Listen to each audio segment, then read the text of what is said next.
August 12 Karthigai Deepam serial வரக்கூடிய எபிசோட்ல என்ன நடக்க போகுது அப்படின்னு பார்க்கலாம். உங்களுக்கு இந்த வீடியோ பிடிச்சிருந்து அப்படின்னா மறக்காம இந்த சேனலை சப்ஸ்கிரைப் பண்ணிக்கோங்க. தீபாவுடைய புடவைய திருடிட்டு போய் அந்த ரவுடி மண்ணெண்ணெய் ஊற்றி புடவைய எரிச்சாடுறான். அதை வீடியோ எடுத்து ரம்யாவுக்கு அனுப்பி வைக்கிறான். சரி, நான் சொன்ன மாதிரியே நீ செஞ்சுட்ட, இதுக்கப்புறம் உன்னோட வேலை முடிஞ்சிச்சு, நீ அந்த ஊர்லயே இருக்கக்கூடாது, எங்கிட்டாந்து போய் தலைமறைவாயிரு அப்படின்னு ரம்யா சொல்லிட்டு ஃபோனை வச்சாடுறாங்க. புடவ தொலைஞ்சு போன விஷயத்த நம்ம எப்படி வீட்ல சொல்றது அப்படின்னு பதறிக்கிட்டு இருக்கிறாங்க தீபா. அப்பதான் கார்த்திக் வந்து ஒரு பேக்க கொண்டாந்து வைக்கிறாங்க. என்னங்க இது அப்படின்னு கேக்குறாங்க. வெடிகுண்டு என்ன ஏதுன்னு திறந்து பார்த்தா தானே தெரியும் அப்படின்னு சொல்றாங்க கார்த்தியும்.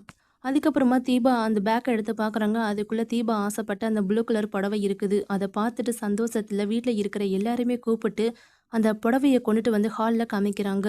அண்ணி, நான் சொன்னேன்ல இந்த ப்ளூ கலர் புடவை தான் எனக்கு ஃபேவரெட்டுன்னு. அதே புடவைய எனக்கு சர்ப்ரைஸாக கொண்டுட்டு வந்து கொடுத்துருக்குறாரு. எனக்கு ரொம்ப சந்தோஷமா இருக்குது அப்படின்னு சொல்லிட்டு போகிறாங்க. அதுக்கப்புறமா ரம்யா வந்து கால் பண்ணுறாங்க. இப்போ தான் ஐஸ்வர்யா எனக்கு கால் பண்ணி சொன்னா, "ரொம்ப கஷ்டமா இருக்குது தீபா. உனக்கு கல்யாணத்துக்காக எடுத்த புடவைய திருடிட்டு போயிட்டாங்களாம்" அப்படின்னு சொல்லிட்டுருக்காங்க. "அது போனா போயிட்டு போகுது விடு ரம்யா.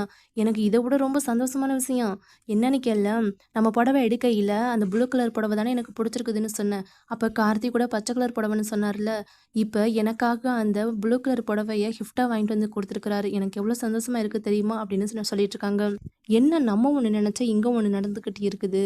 இந்த கல்யாணம் நல்லபடியா நடந்துருமோ அப்படிங்கிற மாதிரி யோசிச்சுட்டு இருக்காங்க. மறுநாள் ரமேஷ் வந்து ரம்யாவுக்கு கால் பண்ணி கோவிலுக்கு வர சொல்றாங்க. அதை நம்பிட்டு ரம்யாவும் கோவிலுக்கு வர்றாங்க. என்ன ரம்மி, எதுக்காக இவ்வளோ லேட் ஆயிட்ட? சீக்கிரமா வரலாம்ல, மாமாவை வெயிட் பண்ண வைக்கிறதுல உனக்கு அவ்வளோ சந்தோஷமா? டேய் லூசு, லொடன்னு பேசிட்டு இருக்காத, எதுக்காக வர சொன்னேன்னு முதல்ல அதை சொல்லு அப்படின்னு சொல்றாங்க. நம்ம 2 பேர்த்துடைய கல்யாணம் நல்லபடியா நடக்கணும்னா அந்த சாமியாரு அங்க பிரதேசனமும், அதுக்கப்புறம் பூச்செடி எடுக்க சொன்னார்ல, அதுக்காக தான் நான் உன்னை இங்கே வர சொன்னேன். நம்ம கல்யாணமா? நீ ஒரு ஆளு, நான் ஒரு ஆளா? 2 பேரும் சேர்ந்து ஒரு ஜோடியா? கன்றாவதியா இருக்குது. இதை வெளியே சொல்லாத. யாருமே உன்னை என்னைய பார்த்தா பொருத்தமாக இருக்குதுன்னு சொல்லவே மாட்டாங்க அப்படின்னு பேசிகிட்டு இருக்கப்ப தான் ஒரு தாத்தா வந்துட்டு, உங்கள் 2 பேருமே பார்க்குறப்ப சிவாஜி பத்மினி மாதிரி இருக்குது அப்படின்னு சொல்கிறாங்க. அதை கேட்ட உடனே ரம்யாவுக்கு பயங்கர கோவம் வருது. ரமேஷ் வந்து பயங்கரமாக சிரிக்கிறாங்க. பாத்தியா, ஜோடி நல்லா இல்லைன்னு சொன்னேன், அவரு பாரு எப்படியெல்லாம் சொல்லிட்டு போறாருன்னு. அடுத்த ஒரு ஆள் வந்துட்டு சூர்யா ஜோதிகா மாதிரி இருக்குது அப்படின்னு சொல்கிறாங்க. அதுக்கப்புறமா இன்னொரு ஆள் வந்துட்டு படத்தில் வர ஹீரோயினி மாதிரி இருக்குது அப்படின்னு புகழ்ந்து தள்ளிட்டு போகிறாங்க. நீ தான் ரம்யா நம்மளுடைய ஜோடி பொறுத்தா அசிங்கமாக இருக்குதுன்னு சொல்கிறான, மற்ற எல்லாரோட கண்ணுக்கும் பாரு அவ்வளோ அழகாக இருக்குது. நீ ஒன்றும் கவலைப்படாத, நம்ம 2 பேரும் கல்யாணம் ஆயிடுச்சுனாவே எல்லா பிரச்சனையும் தீர்ந்து போயிடும் அப்படின்னு சொல்லிட்டு இருக்காங்க. என்னால் அந்த பரிகாரத்தை பண்ண முடியாது அப்படின்னு ரம்யா பிடிவாதம் பிடிச்சிட்டு இருக்கப்ப தான் அபிராமி வராங்க.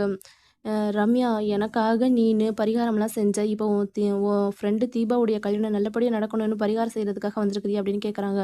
ஆமாம் ஆண்டி, தீபாவுடைய வாழ்க்கை நல்லா இருக்கணும்ல, அதனால தான் நான் இந்த மாதிரிலாம் பண்ணிகிட்ருக்கேன் அப்படிங்கிற மாதிரி ரம்யா வந்து பேச்சை மாற்றிடுறாங்க. சரி, இதுதான் கரெக்டான சந்தர்ப்பம்னு நினச்சிட்டு ரமேஷும் நம்ம ரம்யாவுக்கு ஃபேவரட்டாகவே வந்து பேச ஆரம்பிக்கிறாங்க.